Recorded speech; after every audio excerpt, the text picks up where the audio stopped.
quelle belle victoire de Norris qui signe le retour en force de McLaren et la fin de la domination absolue de Verstappen.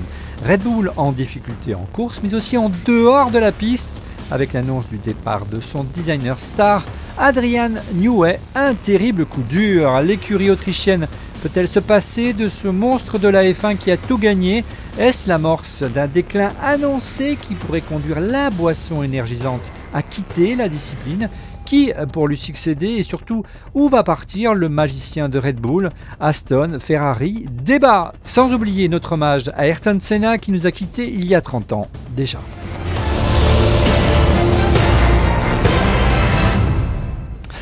Bonjour à toutes et à tous et très heureux de vous retrouver pour ce nouvel épisode dont on refait la F1. Vous le savez, on refait la F1, c'est désormais chaque lundi soir après un Grand Prix. Merci beaucoup pour votre fidélité et n'hésitez pas à nous soutenir en vous abonnant à notre chaîne YouTube et à liker la vidéo s'il vous plaît. Le petit pouce, c'est important.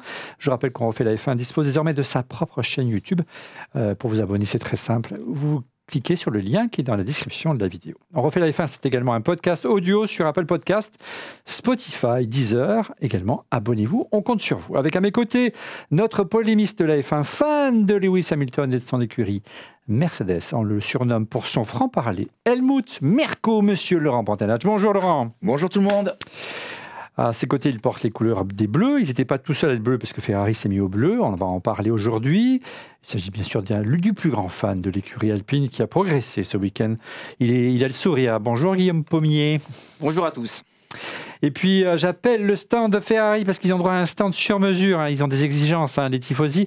Avec à la gauche un tifosi gardien de l'église Ferrari. Alain Di Duca, alias Don Camille. Bonjour Don Camille. Bonjour mon père. Bonjour à tous. À ses côtés, un autre tifosi, le maire du village Baïsia qui accueille nos studios d'Electrolins Production, Fabrice Marcella, alias Pepone. Salut Olivier, salut tout le monde. Il est énervé, je sens qu'il est énervé. On lui a caché la course de Sainz, il est énervé. Quant à moi, je demeure un supporter, vous le savez, de Fernando Alonso qui a signé une magnifique remontada. On en parle dans un instant. Messieurs, Radio Check. Radio Check. Loud and clear. Et on enchaîne tout de suite avec le débrief du Grand Prix de Miami avec vos tops, et notamment Norris au top.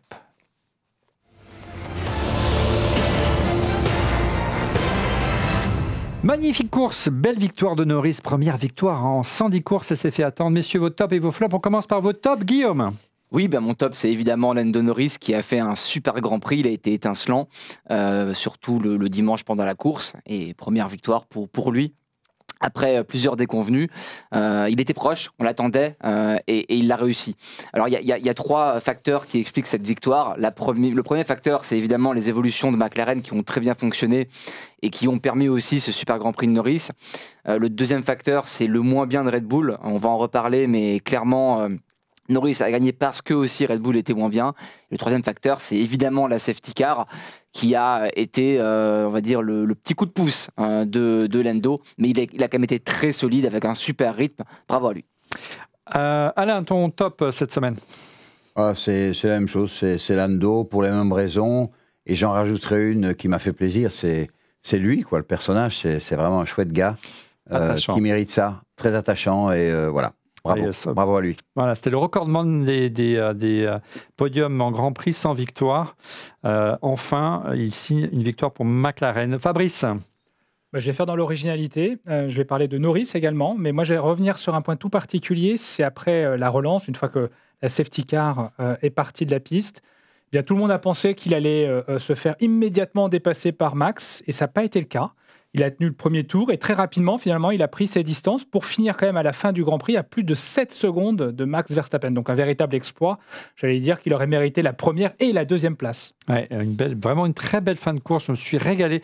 Laurent, ton top cette semaine? Comme tout le monde avait choisi Norris et cette émotion qu'il nous a partagée, j'ai pris autre chose. Moi, j'ai été très impressionné par les arrêts au stand et plus particulièrement les changements de pneus de Ferrari et Red Bull qui ont réussi à faire des changements en 1 seconde 9 C'est dingue. et plusieurs fois en plus. C'est pas du style on est à 2-3 et puis on en a fait un à une 9. Non, ils en ont fait 2 ou 3 à une 9.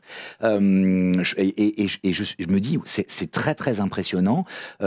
Du coup, quand on se retrouve avec un Mercedes qui fait un 3-1, bah, tu as 1 seconde 2 d'écart, c'est énorme, quoi. Tu vois, c'est la différence entre Verstappen, pendant tout le début du Grand Prix, et le reste du peloton, et pour être dans la fin de tir du fameux DRS, pour pouvoir doubler, c'est important. Non, mais 1 seconde, c'est énorme. Et en fait, si tu te dis, mais comme c'est huilé pour réussir à le passer, 1 seconde 9, qu'ils arrivent, et ça y est, c'est fait. Donc bravo, moi j'ai bravo. Mais d'ailleurs, on peut se poser la question, mais pourquoi Mercedes met autant de temps alors que c'est quand même une écurie de pointe, et on a le sentiment que quand ça va mal, tout va mal en fait. Et c'est assez étonnant de mauvaise dynamique. On l'avait vécu avec Alpine, où tout allait mal et au final tu te rends compte que. Donc tout va mieux. Ne tirons pas sur l'ambulance. De mon côté, mon top, il s'agit d'Andrea Stella, le team principal de McLaren. J'avais été un petit peu dubitatif au moment où il avait été nommé l'année dernière à la place d'Andrea Seidel, l'ancien patron de McLaren qui est parti diriger le projet F1 d'Audi. Et puis, c'est incroyable son parcours. Dès qu'il est arrivé, malgré le début de saison difficile l'année dernière, il a enchaîné les mises à jour sur la voiture qui était l'une des plus performantes l'année dernière et qui a progressé le plus, en tout cas l'année dernière. Et au-delà, cette année, il nous refait le même coup. Près de 10 changements pour un seul Grand Prix, sachant qu'il y a eu très peu d'essais, donc c'est une énorme prise de risque et ça a fonctionné. Je liste les changements. Aileron avant, nouvelle géométrie de la suspension, révision des écopes de frein, nouvelle entrée d'air, nouveau capot moteur, suspension arrière évoluée, révision des écopes de frein arrière, nouveau Bing Wing, et ça a vraiment fonctionné. Est-ce que vous voyez McLaren, les amis, se positionner vraiment comme un rival et vraiment ébrécher cette domination de Red Bull qui est là depuis presque 3 saisons maintenant? En vrai, pourquoi pas? Et je trouve que McLaren est vraiment une voiture d'évolution. C'est-à-dire qu'ils nous refont le même coup que l'année dernière. C'est une voiture B. Voilà, ils nous refont le même coup et ils le font beaucoup plus tôt dans la saison. Et c'est très prometteur. Et clairement, je pense qu'ils ont fait un step. Si jamais ils sont aussi bien rapprochés de Red Bull, la saison risque d'être beaucoup plus sympathique que ce qu'on imaginait. Et peut-être qu'ils vont effectivement concurrencer Red Bull plus souvent dans la saison. D'ailleurs, on peut rappeler que l'année dernière, en 2023, après 6 courses, c'était 17 points pour McLaren. Cette année, après 6 courses, c'est 124. Donc effectivement, on peut se poser la question. La question est légitime, en tout cas, Olivier. Il y a même aussi le timing. Non, mais c'est un private joke avec Laurent. On va désormais lui couper la parole, c'est plus possible. Donc voilà. Allez, Laurent. Et donc, je finis ce que ça va dire. Non, mais il fallait avoir le culot de le faire à Miami, qui est ce qu'on appelle un Grand Prix court, quoi. Oui. Pour faire des essais, t'as très peu. Et le mec, paf, il amène ça, tu le fais Imola, c'est tout à fait différent. Ça marche pas, Miami, ce qui est arrivé à Ayrton, on va en parler dans un moment. Voilà. Laurent. Alors, je ne sais pas si pour répondre à ta question, c'est est-ce que ça va venir chambouler, parce que tu as quand même une écurie Red Bull les voitures sont quand même assez impressionnantes. Alors, je sais qu'on va pouvoir parler de temps autour, que Norris tournait mieux, mais à un moment donné, tu voyais Pérez, tu voyais quand il se tirait la bourre avec Leclerc, puis Hamilton, puis d'autres, on rend compte qu'en fait, il y a toujours ce regain de puissance dans la Red Bull qui est impressionnant. En revanche, je trouve que ça se resserre, les deux équipes, c'est-à-dire Ferrari et McLaren montent, et il peut y avoir pour moi, ça peut, dès que Red Bull va trébucher, ils leur laisseront pas de place. Alors qu'avant, ils finissaient avec 30 secondes d'avance, 35 secondes d'avance. L'écart, c'est quand même considérablement réduit. Une erreur intéressante, c'est qu'avant, il y avait un écart entre les 5 premières écuries et les autres. Maintenant, c'est plutôt entre les 3 premières, Red Bull, Ferrari et McLaren, et les autres. Alors, puisque tu as la parole... juste, pardon, Laurent, tu parlais du rapprochement entre les performances de McLaren et de Ferrari. J'ajoute bien, vous avez vu comme c'est réactif. J'ajoute juste que Ferrari n'était pas venu avec des évolutions, à la différence quand même de McLaren. Donc, à un moment donné, à observer ce qui va se passer quand même à Imola. Voilà, messieurs, on n'est pas là pour parler de Ferrari, on parlait de, justement, McLaren. Est-ce que c'est une alternative? On va parler de Ferrari. Passons au flop, justement. Tu parlais de Red Bull. Oui, moi j'ai mis Red Bull, parce que si McLaren a gagné, c'est aussi parce que Red Bull était moins bien, j'en ai déjà parlé. Clairement, ils étaient un tour en dessous par rapport à ce qu'ils faisaient depuis le début de la saison. On est en 2024, si Verstappen et Red Bull ne gagnent pas, c'est que c'est un peu un flop par rapport à ce qu'on attend. Donc oui, ils étaient moins bien, ils étaient un peu moins bien en qualif, ils étaient moins bien pendant la course, même avant, dans le premier relais, Verstappen il est à 2-3 secondes d'avance. Puis il a eu des mots très, très durs en disant que la voiture était une catastrophe, qu'elle était épouvantable. Voilà, donc après effectivement, on en discutait, quelles sont les raisons de ça. Alain parlait de la chaleur, c'est possible. Il va peut-être le dire lui-même, mais voilà, je vais évidemment, mais clairement oui, je pense qu'ils étaient moins bien tout le week-end, et Verstappen a eu moins a pris moins d'avance au départ, n'a pas pu se battre avec Norris.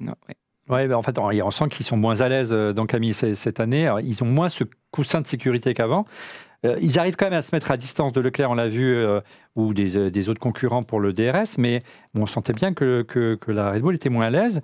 Quelles sont les raisons qui puissent expliquer ce regain en moins de performance, cette baisse? Moi, gentiment, je crois qu'il y a un phénomène. Il faudra voir l'impact chaleur. J'ai l'impression que la Red Bull fonctionne moins bien quand il fait chaud. Et il faudra voir dans les prochains Grands Prix ce qui se passe. Imola, il fera beau ou pas beau. J'espère qu'il n'y aura pas d'inondation comme l'année dernière. Mais je pense que c'est avant tout ça. Mais clairement, on a vécu un chouette Grand Prix. Maintenant, je peux parler de mon flop. Non, pas tout de suite. Non, pas tout de suite. Juste savoir, on a beaucoup parlé des évolutions de McLaren, on n'a pas beaucoup parlé des évolutions de Red Bull. Est-ce que c'est peut-être ça aussi qui explique que ça ne fonctionne pas, les évolutions ont été... Ça n'explique pas un écart pareil. Comme a dit Guillaume, avant Red Bull, Max, c'était 20 secondes à l'aise sur un Grand Prix et sans cravacher. Là, on voyait bien qu'il n'était pas à l'aise et après 15 tours, il a 3 secondes d'avance. Alors, le patron le team principal de Red Bull, pas Helmut Marko, mais aidez-moi, j'ai un faux. Christian Horner. Merci. Christian Horner, son meilleur ami en ce moment, a déclaré que Laurent Fabrice, que Verstappen avait été handicapé par l'erreur qu'il avait fait lorsqu'il a arraché la quille dans la chicane, qui aurait enlevé des performances en termes d'aéro de la voiture. Est-ce que vous pensez que c'est un élément qui a joué beaucoup selon vous? C'est difficile à dire parce qu'on n'est pas passé sous la voiture, tu vois. Et après. Ils ne mont jamais. Si, tout Christian. Le temps, c'est ça. Non, mais, qui est toujours bonne foi, Christian. Non, après, c'est une excuse un peu facile. Il a posé la question en disant est-ce que la voiture va bien? Ils ont répondu que oui. Ils ont dit on va quand même vérifier l'aileron, mais tu vois, ils étaient quand même assez rassurés.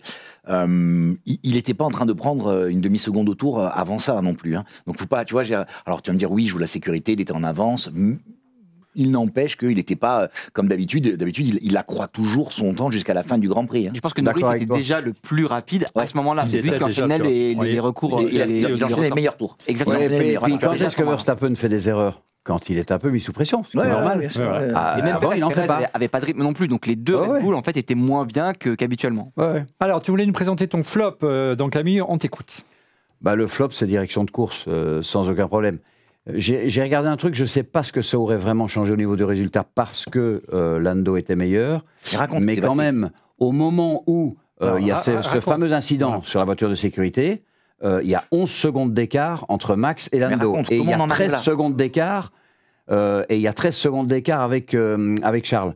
Qu'est-ce qui dit que si le truc avait été respecté, c'est-à-dire que la voiture de sécurité, plutôt que de se mettre devant Max, elle se met devant Lando. Comme elle devrait le faire. Comme elle devrait le faire, évidemment. Non, c'est incroyable ce qui s'est passé. Elle s'est trompée, la voiture de sécurité. Ça fait 2 ans qu'elle a l'habitude de se mettre devant Max. La domination de Verstappen qu'elle s'est mise devant. Et du coup, elle ralenti, il faut aussi expliquer ça. Je crois que Bermelander, progressivement, commence à prendre un peu d'âge.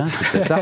Donc, il s'est gouré. Il s'est dit, c'est le nouveau Max, il n'y a pas de problème. Il y a eu 20 secondes d'écart. Pas tous en même temps, les amis. En fait, elle s'est mise devant Verstappen. Elle a ralenti tout le peloton, à part Norris, qui a pu rouler un peu plus vite devant. Et effectivement, l'écart a augmenté de 10 secondes à 30 secondes. Et il a pu faire son arrêt au stand et sortir largement premier. Enfin, la relance, comme tu disais tout à l'heure, Fabrice, c'est quand même été impressionnant la relance de Norris. Et il a mis dans le vent de suite Verstappen, ce qui m'a étonné. Oui, d'accord, mais enfin, on a de l'air frais dans ce cas-là. C'est une autre affaire que quand on est derrière, quoi. Fabrice, ton flop. Mon flop, il est finalement un petit peu lié également au commissaire. En fait, je parle notamment de Carlos Sainz, qui est arrivé quand même 4e. Et pour des raisons d'aileron pas aussi solides, en tout cas sur la McLaren que sur la Red Bull, il a été pénalisé par un fait de course. En fait, on a deux pilotes qui combattent. Oui, il a été légèrement accroché.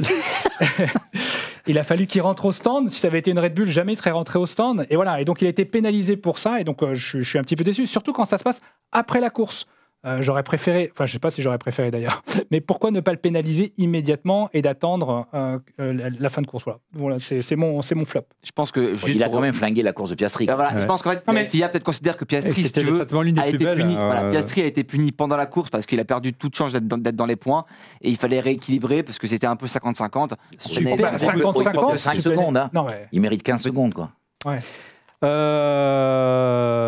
Laurent, ton flop, pardon. Mon flop, c'est Pérez.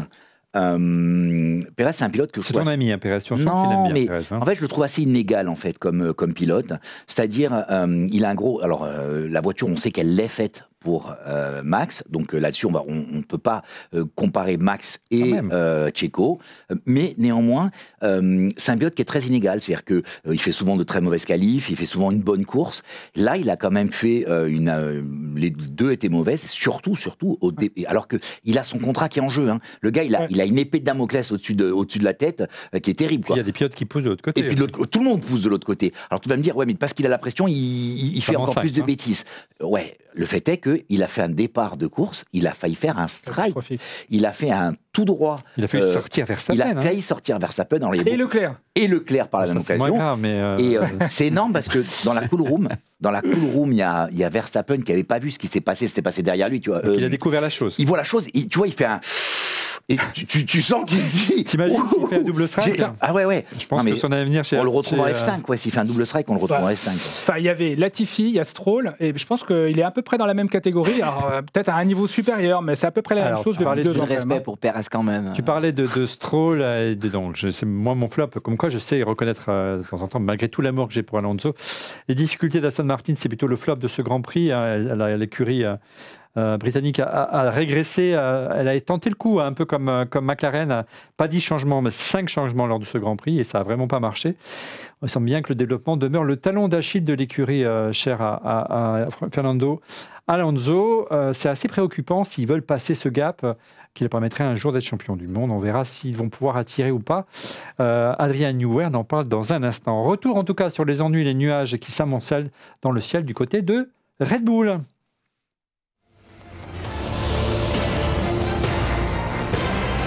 Coup de tonnerre du côté de Milton Keynes avec le départ annoncé du génial designer Adrian Newey qui a été officialisé par Red Bull. Est-ce que Red Bull est en danger, donc Camille ? On en avait déjà parlé après Bahreïn, où clairement, qu'est-ce qu'on a dit ? Point 1, probablement Saint-Joseph Verstappen, on va lui demander d'aller voir ailleurs s'il n'est pas là. C'est ce qui s'est produit. Deuxièmement, nous, en tant que ferraristes, évidemment, on s'est dit, et si ça permettait enfin à notre ami Adrian de devenir un peu plus libre, c'est ce qui se produit. De voir la vie en rouge. Voilà, et de voir la vie en rouge. On sait que madame est passée à Maranello quand même. Donc, on en parlera. Là, il commence à... Pas trop vite. On va pas trop vite, mais c'est le numéro 2. Moi, je crois, ça me paraît logique. Maintenant, est-ce que c'est l'implosion complète de Red Bull ? Aujourd'hui, les hyènes sont là, il ne faut pas oublier. Il y a qu'à écouter Zak Brown, clairement, tout le monde est en train d'aller chercher, écouter Toto Wolff. Donc là, on va essayer de rappeler les faits, Red Bull. Si vous voulez bien. Laurent, qu'est-ce qui va se passer concrètement pour Adrian Newey dans les prochains mois ? Alors, juste normalement, quand un employé, alors il n'est pas vraiment employé, il est a priori il est externe, mais peu importe. Quand une personne de ce calibre-là quitte une écurie, il y a ce qu'on appelle un gardening leave. Donc c'est une période pendant laquelle ils ne peuvent pas travailler dans une équipe concurrente. Il y a tellement de concurrence entre les équipes que si tu quittais du jour au lendemain avec tout ce que tu sais aujourd'hui, que tu pars, tu apporterais un avantage concurrentiel à la nouvelle équipe qui est énorme. Donc il y a une période qui est souvent d'un an. Donc il n'y en aura pas. Non, alors c'est pas qu'il n'y en aura pas. Ce qui se passe, c'est qu'il a demandé à partir le plus tôt possible. Donc on l'a réaffecté à un seul projet, qui est le projet de la RB17. Donc il quittera l'écurie officiellement au premier trimestre. Alors on ne sait pas trop, c'est le courant du premier trimestre, début du premier trimestre, fin du premier trimestre 2025. Donc ça veut dire qu'il sera dispo pour toute l'année 2025 pour travailler sur une écurie concurrente. Dans une écurie concurrente. Et surtout, vu que la nouvelle réglementation arrive sur les voitures en 2026, ça veut dire qu'il pourra participer à, je dirais, l'élaboration de la nouvelle voiture. Donc, seule chose qu'il va faire cette année, il va être présent sur moins de Grands Prix, donc il y était hier, mais a priori c'était, on pense, un des derniers, si ce n'est le dernier, et il va travailler sur la RB17, qui est la future hypercar de Red Bull, en fait. Donc c'est un vrai choc du côté de Red Bull, après l'affaire Horner. Est-ce que vous pensez ça fait 18 ans qu'il est là-bas. 18 ans. Est-ce que vous pensez que cela fragilise un peu plus le patron de l'écurie messieurs, qui veut intervenir ? Fabrice, peut-être ? Alors, est-ce que ça fragilise le patron ou l'écurie ? Je ne sais pas trop. C'est vrai qu'aujourd'hui, on a tendance finalement à voir chez Horner Ils étaient indissociables, les deux. On a toujours dit... Ils étaient indissociables. Néanmoins, il y a une équipe qui s'est construite depuis. On parle de Pierre Vacher, on parle d'une équipe quand même assez solide, qui travaille déjà depuis longtemps à la Red Bull du moment, et que Newey avait plutôt un rôle finalement de consultant, donc avec un impact peut-être un peu moins important qu'on pourrait lui prêter. Donc est-ce que ça remet en cause la performance de l'équipe? Je ne suis pas sûr. Est-ce que ça remet en cause par contre le mental de l'équipe? Peut-être. La question, est-ce que ça remet en cause l'avenir de Christian Horner? Peut-être aussi. Ouais. C'était son joker qu'il sortait en disant vous voulez me virer, Adrian s'en va. Je ne sais pas, donc Camille, Guillaume ou on le veut pas mais... chez Ferrari. On n'en est plus trop là, je crois. De toute façon, c'est dit. On avait, en tout cas, j'avais titré Massacre à hockey choral à l'époque. C'est en train de continuer. Helmut Marko continue à cisailler par derrière. Horner essaye de se défendre. Tu penses que ça a joué? C'est vraiment ça qui fait qu'il a envie de s'en aller, tu penses? Ah oui. Ça, c'est clairement. En plus, le gars, il a 65 balais. Faut être très clair. Il a fait sa carrière. Il a été champion du monde dans 3 écuries différentes. Il a le plus beau palmarès de l'ingénieur de la Formule 1. Moi, je me dis, où il se retire, où il va chez Ferrari. Parce que, pourquoi il ira ailleurs? Le plus beau bâton de maréchal que tu puisses avoir, c'est terminer ta vie chez Ferrari et Hamilton. Et je rajoute que, quand même, il a dit à une époque, j'aurais voulu travailler avec Lewis. Ouais. Et il l'a dit. Donc là, ça fait quand même beaucoup de choses les unes derrière les autres. Voilà. Alors l'implosion de Red Bull, ce qui va se passer, c'est à mon avis, un tremblement de terre bien plus important. C'est tout ce qu'il y a derrière. Parce qu'en plus du boulot de consultant d'Adrian, tout le monde reconnaît chez lui le fait que c'était quelqu'un qui était emblématique et qui menait les troupes. Donc là, tu ne peux pas empêcher que certains ingénieurs se disent si tu vas là, allez, Adrian, je vais te suivre. Même si Horner a tout de suite senti le bazar en disant tout le monde est blindé, il n'y a pas de souci. Je crois que si, il va y avoir des soucis. Concrètement, Laurent, on sait, tu l'as dit avec donc Camille, que le rôle prépondérant que jouerait Adrian Newey au sein de l'écurie, il a monté l'écurie carrément Red Bull, avec construit l'écurie de rien, d'une feuille blanche quasiment, même s'ils ont racheté Jaguar avec Christian Horner et Red Bull. On l'a vu, l'écurie tente plutôt de minimiser aujourd'hui l'impact de ce départ dans sa communication, au vu des déclarations de Verstappen. Hein. Oui, il minimise. On a vu ce week-end qu'il y avait sur le circuit le patron de Red Bull Autriche, oui. Qui, alors, on sait qu'il est fortement opposé à Horner, puisqu'il est plutôt du clan, dans le clan de son père. Alors, Verstappen et du fils de son père. Oui, Helmut Marko. Ouais. Donc ils sont, et on sait qu'ils sont posés, ils arrivent en disant non, mais tu vois, c'est une façon. Alors est-ce que c'est le baiser de la mort? Est-ce que c'est une façon d'apaiser les relations? Moi, le sentiment que j'ai, c'est qu'il y a une guerre fratricide depuis la mort de Dieter Mateschitz à l'intérieur, entre l'Asie et l'Europe, donc entre le Red Bull, la maison mère, et la partie distribution en Europe, et tu sens que c'est un jeu. Et finalement, Horner, c'est presque un pantin là-dedans, tu vois. Pantin. Ouais, mais tu vois, il est en train de. On sait qu'il aimerait bien. Là, par contre, autour de lui, il n'y a plus grand monde. Hein. Tu vois, son meilleur allié, c'était quand même les résultats et donc.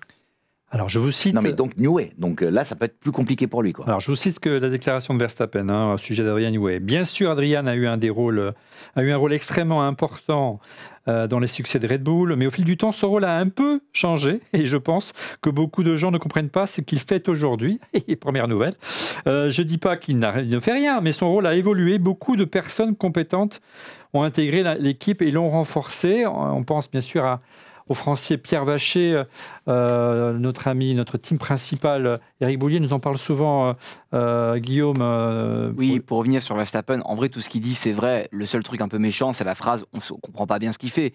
Mais c'est vrai qu'il y a des personnes qui sont montées en compétences dernièrement chez Red Bull, comme Pierre Vacher, qui est un super ingénieur. C'est son successeur officiel, voilà. Dès 2018. Voilà, donc, et ça c'est vrai. Et je pense que Red Bull, en tout cas à court terme, ne va pas perdre en performance significativement parce que Newey s'en va. Je pense que le vrai sujet pour Red Bull en termes de performance pourrait arriver en 2026.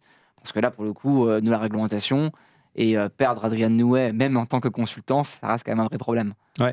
Et puis, on sait que chaque fois que Newey est parti d'une écurie, on l'a vu avec Williams et McLaren, ils ont eu de grandes difficultés à gagner derrière, ou du cas, ils ont mis du temps à revenir. Il faut rappeler ça, il était chez Williams au début des années 90. La Williams a été la meilleure équipe dans les années 90 globalement. Il a été chez McLaren, il a fait regagner McLaren en 97, enfin non, pardon, en 99 avec Mika Häkkinen. Et derrière, il y a les années Schumacher. Et McLaren est encore un peu la meilleure équipe en 2007-2008. Ensuite, il s'en va et McLaren ne gagne plus. Est-ce que vous pouvez penser qu'il y aura un petit effet domino, qu'à partir du moment où, comme ça commence à se gripper, avec quand même une tension extrême en interne de l'écurie, on peut même se penser, si ça ne joue pas, sur les performances de Verstappen et au-delà des performances de la voiture, sur les évolutions qu'on a vues ce week-end. Et on a vu que l'histoire de la F1 est jalonnée de départ de personnes clés d'une écurie. Et une fois qu'elles étaient parties, bien derrière, ça ne gagne plus. On l'a vu récemment avec Alpine, excuse-moi Guillaume. Mais c'est aussi nous, on attend le retour d'Éric Boulier. Ouais, c'est il clair. n'est pas là, mais nous, on attend le retour. C'est pour ça qu'il n'est pas là aujourd'hui. Voilà, il est en train de négocier le contrat. Mais on l'a vu aussi du côté de Ferrari, lorsque Schumacher, Ross Brawn et Jean Todt sont partis. Ça a été très difficile de recréer une dynamique, les amis. Mais bon, bref. En tout cas, Verstappen semble temporiser, calmer les rumeurs, qui annoncent d'un autre côté partir chez Mercedes pour un contrat record de 150 millions d'euros ou de dollars par an. Est-ce que vous pensez qu'il y aura un effet domino et que Max va être contraint de partir? Parce que tu le disais, en 2026, il y a quand même beaucoup d'inconnus.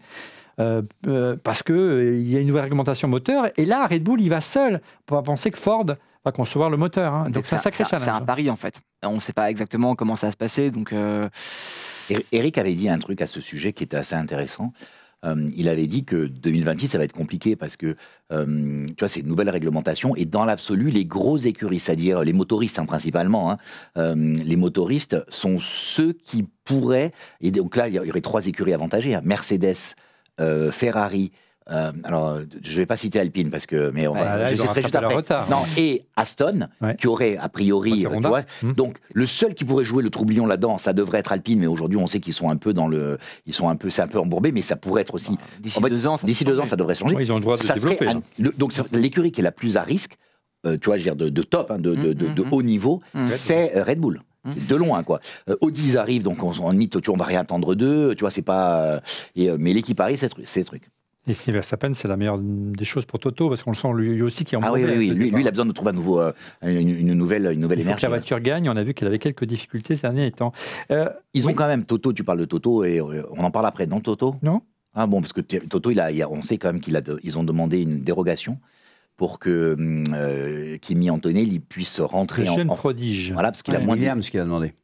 Oui, mais mais c'est très intéressant. Bien sûr, pourquoi c'est très intéressant? C'est justement ça. Tu as raison. Pourquoi c'est intéressant? Parce qu'en fait, on pensait qu'il pourrait aller chez Mercedes. Et en fait, la demande n'a pas été faite par Mercedes, elle a été faite par Williams. Oui. Donc ça veut dire qu'en fait, il reste encore un siège de libre. Toi, la piste Verstappen, ce serait plutôt Antonelli à court terme. Moi, si je peux signer Verstappen, j'hésite pas et je prends Antonelli. Non, je te dis juste que pour l'instant, Antonelli, il est mis chez. On se posait la question. On a la certitude que la dérogation. Pourquoi la dérogation? Parce qu'il a moins de 18 ans et il y a, tu sais, la jurisprudence Max, c'est-à-dire qu'en fait Max a couru en Formule 1 sans avoir le permis de conduire. 17 ans. Donc maintenant, en fait, ils ont... Les gars, pour revenir sur Verstappen, quand on regarde un peu l'histoire de la Formule 1, les ères un peu de domination, ça dure en général 5-6 ans, pas plus. Et du coup, quand cycles. C'est des cycles exactement la Formule 1. Et quand tu te dis Verstappen, 2026, la Red Bull a dominé pendant 5-6 ans, à mon avis, c'est peut-être le tour d'une autre écurie. Donc je pense que le bon choix serait peut-être de la rejoindre. Après, ce sera laquelle, on ne sait pas encore. Il n'y a que Schum qui avait pris un énorme risque finalement de partir de chez Benetton pour aller chez Ferrari. Et Ferrari ne gagnait pas. Mais il a fallu 4 ou 5 saisons. Oui, il a fallu plusieurs saisons.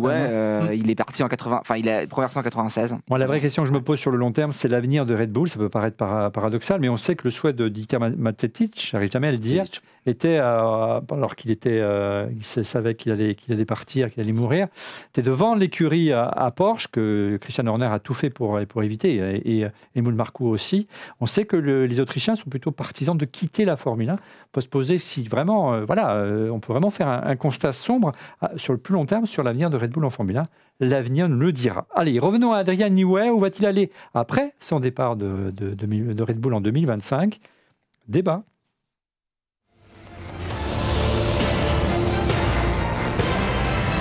Les tifosi dans les starting blocks, on ne connaît pas encore sa destination. Pourquoi déjà ne rien annoncer quant à son futur selon vous? Peut-être un petit mot, Guillaume, tu veux dire un petit mot? Oui, moi je vais dire un petit mot, je serais aussi ravi, nous serions ravis de l'accueillir chez Alpine. Il me semble, on n'a pas les moyens. J'ai eu d'Eric. Eric n'est pas là. Il me semble qu'il est parti à Miami pour parler en front avec Adrian Newey. Peut-être que nous aurons les infos dans 15 jours. Suivons attention aux rumeurs. Fake news. Big news. Le retour du duo Boulier-Newey et Alpine champion du monde en 2026. Voilà. Ça mérite un carton jaune. Fake news. Pourquoi, selon vous, il n'annonce rien pour l'instant? Parce qu'on pourrait dire, comme Hamilton, l'année prochaine, je vais chez Ferrari. Moi, je fais pareil. Moi, je crois qu'Adrien Newey n'est pas un homme de coups de vent, de coups de gueule, etc. Il est très propre. C'est un gars propre et discret. Je suis à sa place, je fais pareil. À côté de ça, pour reprendre un petit peu ce que Laurent disait, et pour aller plus loin, en gros, pour recréer une Dream Team chez Ferrari, il manque plus qu'une seule personne, c'est lui. Et c'est carrément l'époque Jean Todt, Ross Brown, etc. et Schumacher. Là, tu te tapes les deux des meilleurs pilotes avec celui qui a le plus grand palmarès actuel, qui a l'expérience et tout, qui a exprimé... Le plus grand palmarès tout court, hein, tu peux dire. Comment ? Le plus grand palmarès tout court. C'est vrai. Oui, allez, oui. Et encore plus, il n'avait pas été volé. Évidemment. Non, mais ouais. Dorénavant, je resterai toujours poli avec toi. Tu sais que l'année prochaine, on est dans le même bateau. Oui, donc, tu nous rejoins à cette table. Évidemment. Mais non, sincèrement, c'est le chaînon manquant. C'est tout. Et on parle du moteur. Ben là, le moteur Ferrari, ça fait. En aéro, ça n'a pas toujours été ça. Mettre de l'ordre. En trichant aussi, on a vu. Qu'est-ce qu'on raconte là ? Alors, juste on parle de triche, on peut parler aussi de la triche d'Alpine. Hein. Je rappelle qu'ils ont été condamnés pour ça. Ouais. Non, mais on ne peut pas dire ça. On peut pas dire ça. On répète quelque chose. Et McLaren qui a récupéré les plans. Guillaume, tu n'étais peut-être pas là parce que tu es trop jeune, mais l'année dernière, il y a eu un moment clair. Hein. Ferrari n'a jamais triché. Ferrari parfois fait des erreurs de lecture de règlement qu'ils ont tout le temps écrit en anglais. Voilà le truc. Voilà. On va revenir. Alors, si j'ai bien compris, donc Camille, si j'ai bien compris Fabrice, c'est Ferrari, aucune écurie. Vous ne gagnez pas du tout à la piste Aston Martin. Attends, non, il y a plusieurs options quand même. Il y a plusieurs options. Colossal. Non, mais la première, tu as Aston Martin qui est prêt 100 millions. Un chèque monstrueux. La deuxième, c'est que tu pourrais avoir aussi Mercedes qui en a envie. Bien sûr. Tu pourrais aussi avoir McLaren. Donc en fait, toutes ces écuries-là pourraient en avoir envie. Et il pourrait avoir envie de prendre la retraite. Il a 65 ans, le mec il a 35 titres à son actif, il a gagné dans 3 écuries différentes, il a travaillé avec les meilleurs pilotes, tu vois ce que je veux dire ? Il a tout gagné. Le gars avec en 30... Il a passé 19 ans chez Red Bull, c'est fou, c'est vrai que j'avais réalisé, c'est beaucoup. C'est énorme, c'est 7 énorme. Titres, et bientôt 8. Laurent, pardon Olivier, Olivier. Non, juste, non mais Laurent, je pense que c'est pas un problème d'argent parce que finalement toutes les écuries que tu cites peuvent s'aligner sur un gros montant, donc ça fera pas vraiment la différence à mon avis dans son choix. Je suis d'accord avec ce que tu vas dire. Ensuite, quant à savoir s'il part en retraite ou pas, c'est vrai que la seule chose qu'on ne sait pas aujourd'hui, c'est est-ce qu'il continuera dans la Formule 1 ou pas. Alors, c'est vrai que quand on est, quand il est écarté actuellement finalement du projet Formule 1, on peut penser que dans un an, de fait, il va rejoindre une écurie, puisque il est mis à l'écart aujourd'hui, en tout cas d'un certain nombre de grands prix de chez Red Bull. C'est bien parce qu'il imagine sûrement rejoindre une équipe plus tard. Laquelle est la question? Normalement, laquelle ça question devrait être Ferrari. On pense, nous, il n'y a pas de débat avec Pourquoi il n'annonce pas avec Alain. Pourquoi il n'annonce pas? Mais il n'annonce pas. Mais il y a quelques signes, effectivement. Alain, tu en parlais la semaine dernière, il est allé à Bologne. C'est un secret de polichinelle. Oui. Alors, 19 ans chez Red Bull, 7 titres, mais bientôt 8. 9 ans chez McLaren, 2 titres, 6 ans chez Williams, 4 titres pilotes et 5 constructeurs. Au total, presque de 15 titres en 34 ans, presque une année sur 2. C'est vrai qu'il n'a plus rien à prouver. Hein. Non. Il pourrait très bien. C'est le mec le plus titré de la Formule 1 pour le coup. Jardinier. C'est une légende. C'est une légende de la Formule 1. Mais en gros, je crois que où il va à la pêche et il prend son camping-car avec Madame Newey. Et il va s'occuper de sa vieille voiture. Ou bien il va chez Ferrari, parce que Ferrari, c'est le même truc qu'Hamilton. Il y a un moment où tu dis, j'ai pas roulé pour Ferrari, c'est la plus grande écurie. Voilà. Je ne sais pas quel observateur a dit, si vous posiez la question au patron d'écurie et que vous leur demandiez est-ce que vous voulez le meilleur pilote ou Adrian Newey, sans aucune hésitation, il prendrait Adrian Newey. Bon, rappelons qu'il aura quand même 66 ans au terme de son contrat, donc c'est aussi une question qu'on peut se poser, on verra. En tout cas, ce serait un beau challenge. Il en paraît 10 de plus. Alors, son agent, c'est comme Eddie Jordan qui a dit oui. Donc, je vais rajouter juste un petit truc. Il y a une chose que tout le monde reconnaît à Adrian Newey, où il est nettement supérieur à tout le monde, c'est la lecture d'un nouveau règlement. Ouais, et toujours. Ça, c'est important. En tout cas, si Ferrari remporte et arrive à attirer dans ses filets Adrian Newey, ce sera encore un énorme coup de Fred Vasseur. Hein. Après celle d'Hamilton, chapeau pas, ce sera véritablement la Dream Team. Messieurs, après ce moment heureux avec autour d'Adrian Newey, un moment un peu moins heureux, on va parler après le futur, on va parler du passé, avec l'une des plus tristes pages de la F1 qui s'est écrite il y a 30 ans, la mort d'un géant, Ayrton Senna.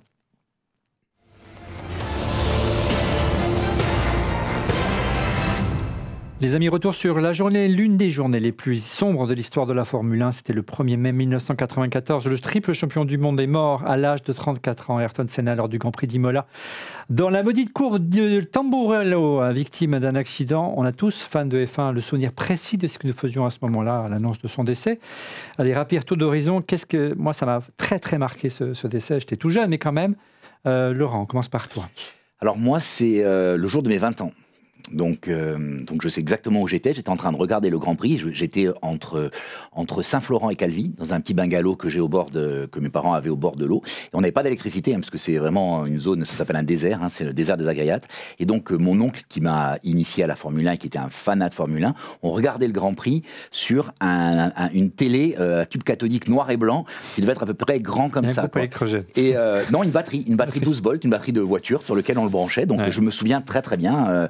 Et donc, chaque anniversaire, je sais compter le nombre d'années. Ça t'a d'autant plus marqué que tu as souhaité aller sur le lieu du drame en pèlerinage, c'est ça ? Alors, il y a 2 ans, il y a 2 étés, enfin un an et demi, cet été ça fera 2 ans, j'ai eu l'opportunité de faire un petit détour. J'étais à Menton, j'ai des amis qui m'ont dit qu'ils étaient à Ravenne, donc je suis allé manger à Ravenne le soir avec eux, donc je traversais toute l'Italie, le nord de l'Italie, et j'en ai profité, j'étais avec mon fils, de lui dire, écoute, demain on est juste à côté d'Imola, allons sur le circuit. Et en fait, je suis allé sur le circuit, c'est très différent de ce que tu peux imaginer, on a tous vu ces images, que ce soit d'hélicoptères ou des images embarquées, mais quand tu es sur place, il y a un mémorial, et le lieu est juste... Une statue, c'est ça ?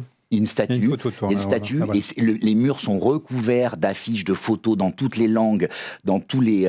vraiment... Et le lieu, là, il n'y a pas un bruit. Donc c'est pas un jour de circuit, il n'y a pas un bruit. C'est à l'intérieur du circuit. Okay, donc tu passes sous le circuit et tu rentres. Et il y a des terrains de tennis, et il y a les cigales. Je te jure, j'ai vécu un moment hyper émouvant. Enfin, je sens ma voix avec des trémolos. Il y a des gens qui sont venus, on s'est tous regardés, on avait tous une larme à l'œil. En fait, tu vois le mur dans lequel il a tapé, et tu dis, à l'entrée de la courbe, il était en vie, à la sortie, il était mort. Quoi. Et c'est vraiment... j'ai vécu vraiment quelque chose de... Tu vois, là, que j'en parle, j'ai encore des très mollo dans la voix. C'est très très surprenant. Cet endroit est vraiment très. On se tourne avec le doyen de cette émission. Donc, Ami, quel souvenir tu retiens de cette triste et terrible journée ?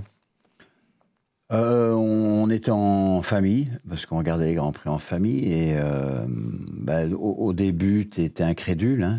Tu vois bien que ça bouge plus. Et moi, ce que je retiendrai d'Ayrton, parce que c'est Ayrton per sempre, et c'est vraiment ça. En tant que pilote, Grand Prix de Monaco sous la pluie, c'est un moment énorme. Et puis la deuxième chose, c'est son visage sur tous les reportages avant le Grand Prix. Il y a eu Ratzenberger. Enfin, il n'y a eu plus de morts depuis des années, quoi. Et là, on sentait qu'il y avait quelque chose. C'est comme s'il l'avait su, quoi. Et comme il était très croyant, il était un mec d'une profondeur d'âme extrême, que tout le monde n'a pas. En plus, il se battait pour la sécurité en Formule 1 quand il est allé chercher Eric Comas à Francorchamps. Enfin, voilà, c'est au-delà d'un pilote. C'est vraiment un homme extrêmement... Et je comprends l'émotion de Laurent qui me la partage. Donc, voilà. Fabrice. Et moi, comme tous les dimanches, j'étais devant ma télé avec mon père. On regardait ce Grand Prix, en plus qui se passe en Italie. Et donc, de par mes origines, j'étais encore plus attaché effectivement à ce Grand Prix. Et moi, ce qui m'a marqué, c'est qu'en fait, je crois qu'au moment j'ai ce souvenir-là, au moment de l'accident, je me demande s'il n'y a pas eu une coupure pub.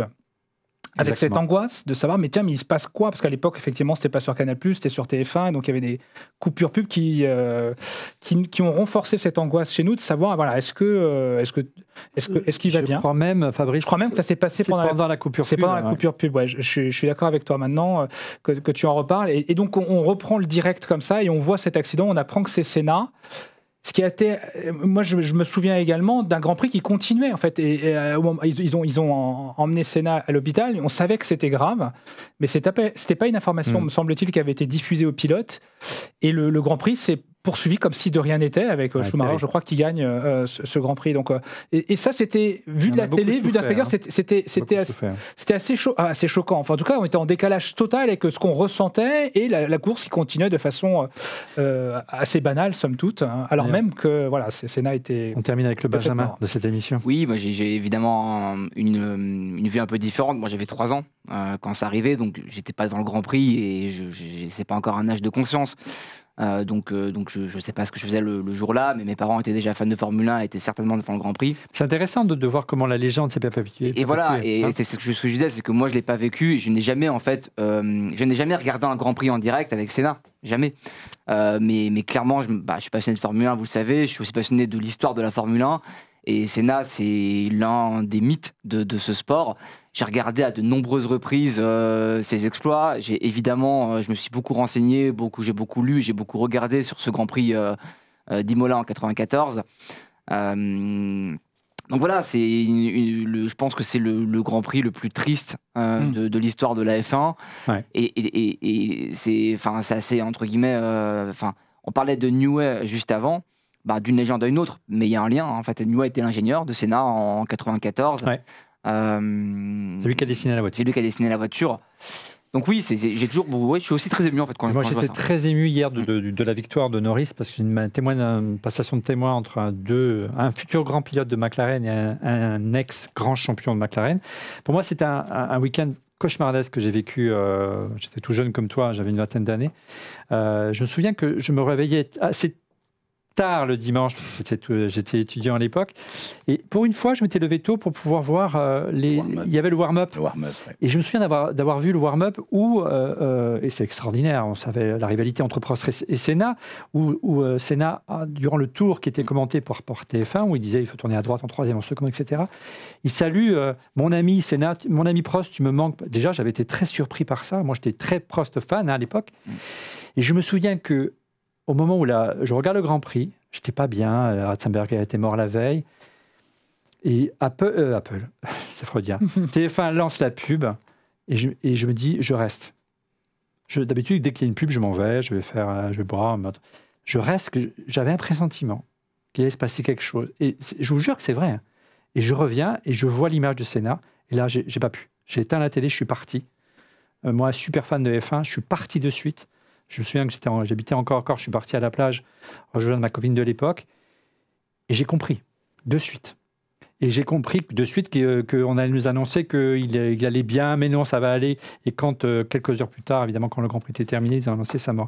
C'est vraiment un week-end. Oui. Ouais, je voudrais juste ajouter quelque chose d'étonnant. Tu sais, a posteriori, il y a toujours tous ces signaux qui sont particuliers. Ouais, c'est il y en a un autre, c'est que quand Senna, qui était très concentré avant une course, mettait toujours son casque. Donc il rentrait dans la voiture, il mettait toujours son casque. Pour s'isoler. Et s'isoler, donc se concentrer sur la course. Il refaisait la course dans sa tête avant le départ. Et cette course-là, c'est très très étonnant. Le casque est posé sur la voiture. Et il est assis dans la voiture. Et il n'a pas la cagoule. Non, il n'avait pas la cagoule. Oui, mais il est là et il a le regard un peu perdu. Et c'est bon, alors il est peut-être concentré, mais c'est très très drôle. Donc on a cette dernière image juste avant le départ de lui dans la. De mystique autour en fait de Senna et ce Grand Prix là, c'est assez incroyable. Ouais. C'est un week-end maudit, on l'a dit. Hein, c'est vraiment la loi des séries. C'est incroyable, c'est inimaginable tout ce qui s'est passé ce week-end-là, Fabrice. Oui, il y a eu déjà Ratzenberger. Ça, c'était un pilote qui. Alors, je ne sais plus, c'était les essais, je pense. Le vendredi. Le samedi. Ah oui, c'est vrai que c'était les qualifs. Et alors, moi, je me souviens de.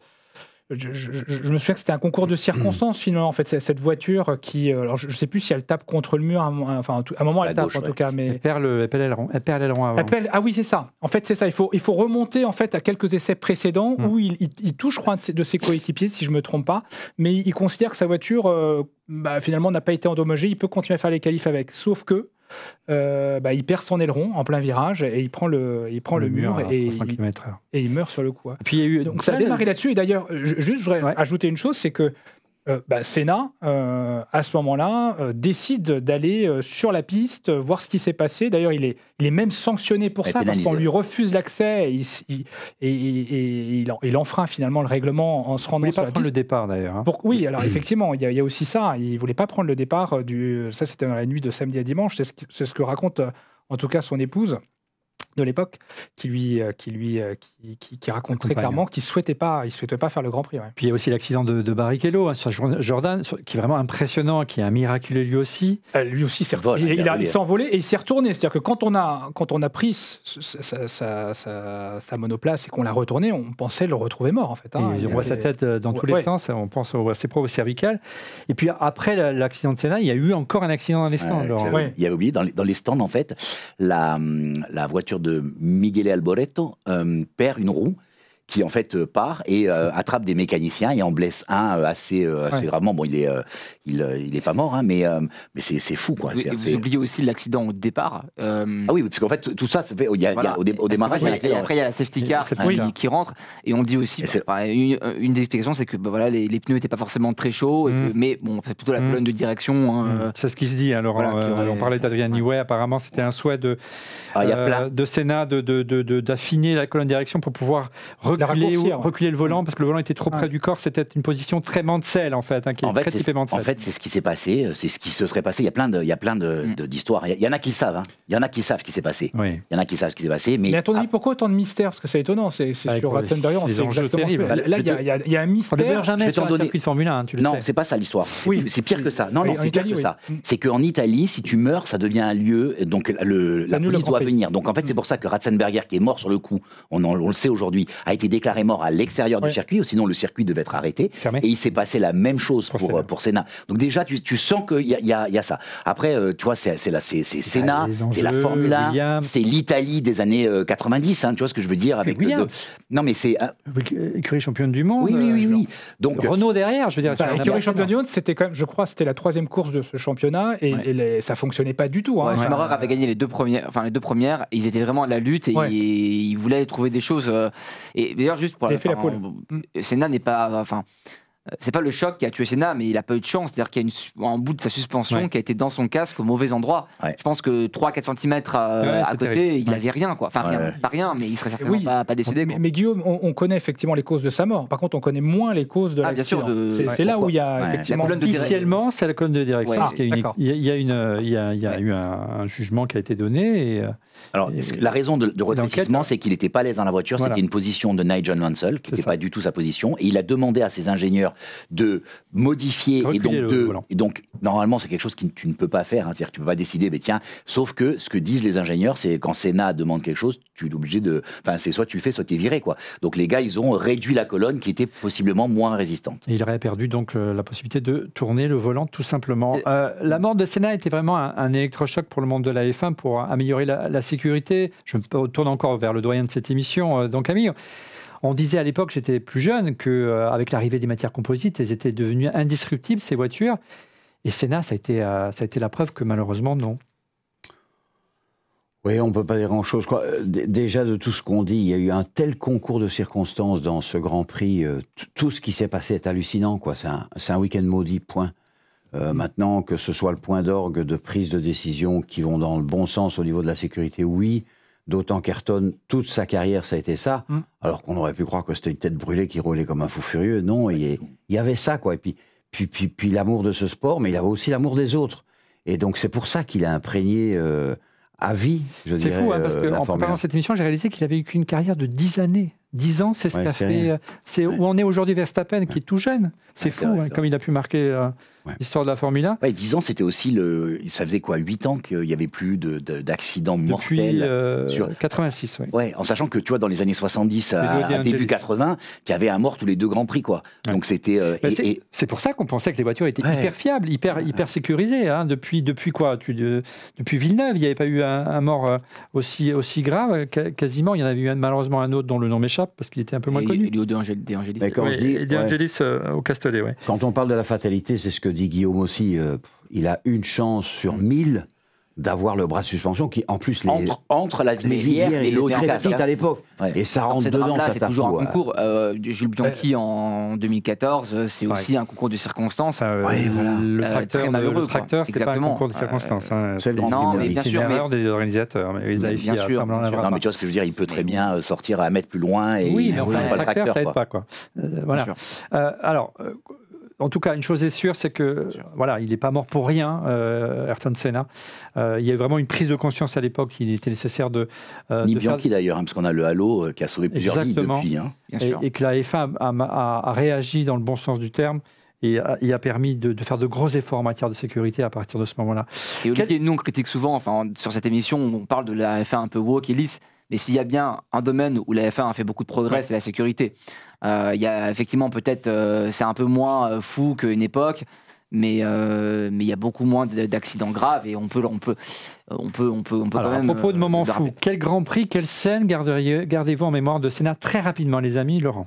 Très rapidement. Qualification Monaco 88, je crois. Magique. Ouais, le tour, c'est le million de vues sur YouTube. Ouais, mais c'est le tour. Enfin, et quand je dis les gens, vous connaissez pas Senna, allez voir. Et quand les gens me disent aujourd'hui, j'ai découvert j'ai découvert la Formule 1 aujourd'hui, je dis, et il n'y a pas de son. Tu sais que le son a été rajouté après. C'est toute une histoire. Ouais, c'est pas le son d'origine et tout. On a juste les images parce qu'il n'y a pas d'enregistrement. Mais par contre, le tour est exceptionnel. Guillaume. Moi, je t'en mets deux. Bon, moi, quand on parle de Senna, je pense quand même à Imola 94. C'est quand même la première image qui me vient en tête. Mais bon, pour garder une image un peu plus heureuse, Grand Prix du Brésil, quand il gagne son Grand Prix à domicile. Avec les vitesses bloquées. Alors moi, j'ai cette image où il peut pas trop sortir de la voiture. Il est ankylosé. Il est un peu ankylosé. Puis après, il a du mal en fait à soulever même la coupe. Le trophée. Il était à bout et je trouve que c'est une image. Cette course-là, la voiture n'a plus qu'une vitesse. Les 3 ou 4 derniers tours, il est fait avec une seule vitesse, c'est pas changer de vitesse. C'est un truc de fou, quoi. Donc, Camille, quel souvenir? C'est Monaco sous la pluie. Voilà. Ça, c'est. Brice? Ouais. Moi, c'est peut-être la saison 91 où il a un peu à l'image d'Hakkinen, je sais pas pourquoi je parle d'Hakkinen, mais un peu à l'image de Verstappen, il a complètement survolé cette saison, donc une belle saison. En tout cas, qui a retenu mon attention. Puis moi, évidemment, j'ai grandi au rythme de la rivalité entre Prost et Senna. Évidemment, moi, le souvenir que je me souviens, j'étais levé à 3h du matin pour voir le Grand Prix du Japon. Le Grand Prix du Japon a duré 30 secondes puisque Senna a sorti Prost au premier virage, alors qu'il était chez Ferrari, qu'il aurait pu être champion du monde chez Ferrari. C'était ça aussi, Senna. C'était ça aussi, Senna. Mais quel pilote. Et c'est vrai que cette rivalité avec Alain Prost a vraiment permis à la Formule 1 de changer de dimension, messieurs, dans Camille peut-être. C'est clair, oui, c'est ça qu'on cherche aussi en Formule 1 et on sait toujours que le meilleur adversaire d'un pilote, c'est son coéquipier. Ouais. Et là, on avait deux coéquipiers... deux monstres.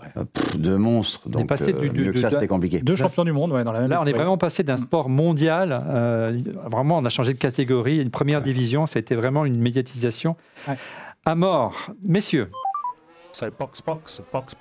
Je propose un petit passage au box pour un quiz F1, bien sûr.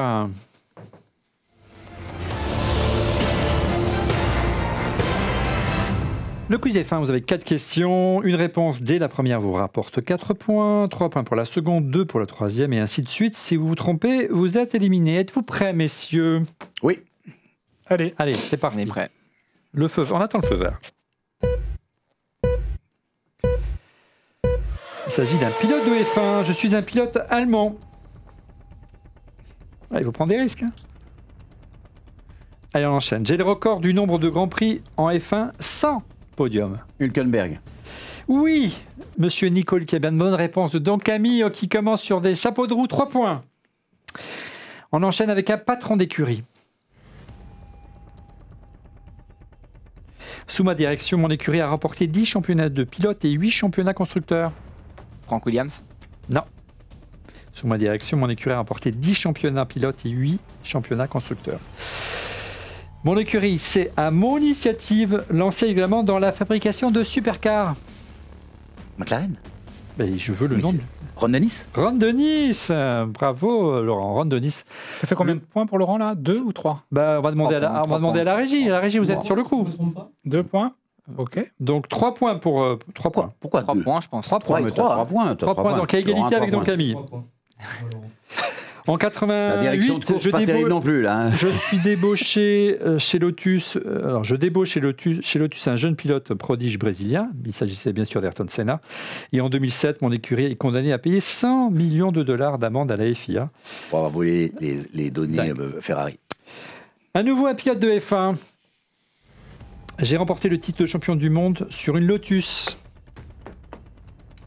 Prends des risques, hein. Jochen Rindt. Non. J'aurais pu. Ouais. Quoi. J'ai remplacé Didier Désolé. Furoni chez Ferrari. Hé, Tifosi. Ah là, je me tourne. Alors, Répète un peu, t'articulais Ouais. pas pour nous là. alors, je répète. J'ai On est remporté loin. le titre de championnat du monde sur une Lotus. Je n'articule jamais. Andretti? Mario Andretti, le grand Mario Andretti. Bravo Guillaume. Il n'était pas né. Je suis le dernier pilote américain à remporter un Grand Prix des F1. C'était des Pays-Bas en triste Pays-Bas en 118. Parce Ah oui, que c'est, Ronnie Peterson est décédé à ce moment-là. Et puis après ma carrière en F1, j'étais pilote en IndyCar et en NASCAR. Il a tout fait ce garçon, c'est incroyable. Mario Andretti qui tape, hein, vous avez vu à la porte Oui. de la F1 et qui demande, qui a presque fait appel à la Cour suprême et il menace d'abus de position dominante. Hein, la loi antitrust, la F1, liberté immédiate s'il ne laisse pas rentrer une écurie américaine dans le giron et le Continental Circus de la Formule 1. Un dirigeant d'écurie à nouveau. J'ai été viré de mon écurie en 2023. J'étais viré de mon écurie en 2023. Bon. Zafnauer. Gunther, oui, bonne réponse. Non, non Ah. Safnauer, il t'a dit. Safnauer, c'est quoi? Ah, j'entends Ouais. mal. Mais Voilà, le point était Ah, dû. C'était Gunther Steiner, autant pour moi. Ah, là, là. J'ai débuté ma J'hésitais à carrière le en dire, parce que F1 je chez l'avais, Jaguar. mais Ah, j'hésitais à j'ai le dire. compris Gunther Steiner. J'ai convaincu Romain Grosjean de quitter Lotus en 2003, c'est ma faute. Drive to Survive a fait de moi une star planétaire. Il reviendra, Gunther. il vous est allez sur voir. Canal+. Ah oui, maintenant, il a retrouvé Romain Grosjean sur Canal. On est où, Exactement. la régie, pour l'instant, malgré ma faute gravissime? Pas partout. 3-3-3. Partout pour Alain, Laurent et Guillaume. Sauf Fabrice qui... Non, mais Allez, comme d'hab, il moi, est je compte les points. Un Je pilote. n'aime pas ce jeu. Un pilote, messieurs. Je suis né à Montréal. Il n'y en a pas beaucoup. Quelques-uns. hein. Non. Non. Ah, si. Ah ben non. Je suis né à Montréal. Faut prendre des risques. J'ai débuté chez Williams. Villeneuve. Ah bah non. Ah, j'ai dit là, je l'ai C'est dit. moi, Non, c'est moi non, qui non, l'ai non, dit j'ai dit. Et là, Jacques Villeneuve là, n'est de pas ce né point, à je le Montréal. prends. Demande à la régie, c'est moi Jacques qui l'ai dit avant. Villeneuve n'est pas né à Montréal. Ah là là là là. Ah putain. Ah mais oui, mais c'est... Bah oui, c'est l'autre, d'accord. Bah, ok. c'est trop tard. Bah oui, c'est trop tard. Je c'est suis pour le toi. deuxième plus jeune pilote Bah à oui. monter sur un podium en F1. Dois-je préciser le Grand Prix, donc Camille? Azerbaïdjan 2017 à 18 ans, 7 mois et 27 jours. Allez Bah, Ah non, mais moi, il y en a pas c'est 10 000. fini. Non, j'ai vraiment pas écouté les questions. Je suis désolé. Je peux revenir du coup? Ah, bah non, tu rigoles Ben quoi. non, je Quoi suis né à Montréal. Quoi J'ai débuté chez Williams. Oui. Je suis le deuxième plus jeune pilote à Stroll. monter sur un podium en F1. Oui. Lance Stroll, mon père, et mon boss, Lance Stroll, le pilote canadien, Donc, je mets combien de décrié. points là? 2. Oh, même un. Il y avait points, plus il grand prend, chose. Deux. Oh, allez, deux. Ah, il prend 2 points.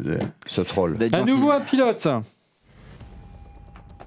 Je porte le numéro 31. Oh, mais ça c'est. Ah putain, c'est. J'hésite à le dire, Esteban Ocon. Ben oui. Ben oui, Esteban Ocon, Ben oui. bien sûr. Ouais, Bon. c'était C'est chez toi là, attends. Oui, mais là, j'ai- par j'ai- exemple, j'ai- lui, Parce Non, mais- que j'attends. Non, t'étais pas sûr comme moi. Ah si, ça, si, c'est vrai si, que- j'étais sûr. Ben non, t'aurais gagné sinon. Monsieur le maître d'œuvre, Moi, je veux moi une je décision. m'insurge. Ouais. À chaque fois, il y a des questions ou orientées un petit peu Laurent ou orientées Ouais, Guillaume. hein, nous quand dit- même, ça commence à bien faire. Quoi. J'ai Hein remporté le Grand Prix de Hongrie en 2021. Mon agent est Toto Wolff. Bien sûr, je suis un pilote français, Esteban Ocon. Allez, je vous en fais une petite dernière parce que comme j'ai merdé tout à l'heure, ça permettra. On en est où, la régie? Là, j'avoue, vous m'avez perdu. 5, 6, 7. 7, Alors, 7 pour Guillaume. Ensuite, 5 pour Alain. Voilà. Voilà, et 3 Pour moi. pour Laurent. allez, Et moi, je vous donne pas mon score. Allez, on y va. la dernière.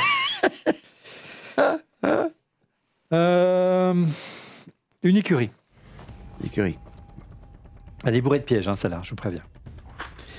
J'ai amené Red Bull en F1. Une écurie. Bah oui. Ok. Jaguar. Non. Ouais. J'ai amené Mercedes en F1. Ok. Une écurie. Ouais. J'ai Alors, amené Red Bull ah, et j'ai amené Mercedes. ok. Schumacher a été l'un de mes pilotes. Ouais. Eh oui. Jordan. Non, C'est pas Jordan. non. Ah merde, je pensais, tu vois. Je serai à l'écurie usine d'Audi en 2026. Ah, Sauber. Super, messieurs, et c'est donc Guillaume qui remporte. C'est toujours Bravo. Guillaume qui remporte les Grands Prix, les quiz des fins, énorme. Bravo Guillaume. Allez messieurs, un petit moment de sourire avec la Minute Insta.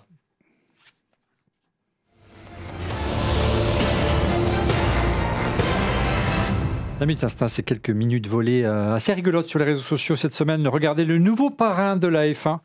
Regardez, c'est ni plus ni moins que notre ami Fred Vasseur, qui se joue en Vasseur, en Godfather. Effectivement, s'il signe Adrian Newey, ce sera le nouveau parrain de la F1. Vous avez vu ce qu'il a fait hier, il a mis la casquette McLaren, il a arrosé tout le monde de champagne. Le mec est quand même smart. Il a quand même envie de fêter les choses. Quoi. Il a envie de fêter Ou les Joss choses. qui veut pas serrer la main de Checo quand il gagne. Quoi. On est loin de... Autrement volé sur les réseaux sociaux, la réaction du même Vasseur, regardez, au départ de Newey et l'annonce de peut-être son arrivée chez Ferrari, regardez. Il est tout content. Incroyable. Voilà. Parfait. C'est fou ce qu'on peut faire avec l'IA. Et puis, moi, j'aime beaucoup Magnussen. Non, je rigole. L'art du bouchon, selon Magnussen, interprété sur Instagram. Regardez, c'est assez rigolo. J'adore. Ah bah oui.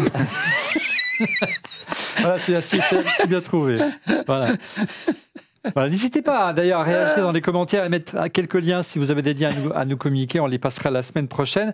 Et on termine cette émission par vos pronostics du Grand Prix d'Italie, bien sûr.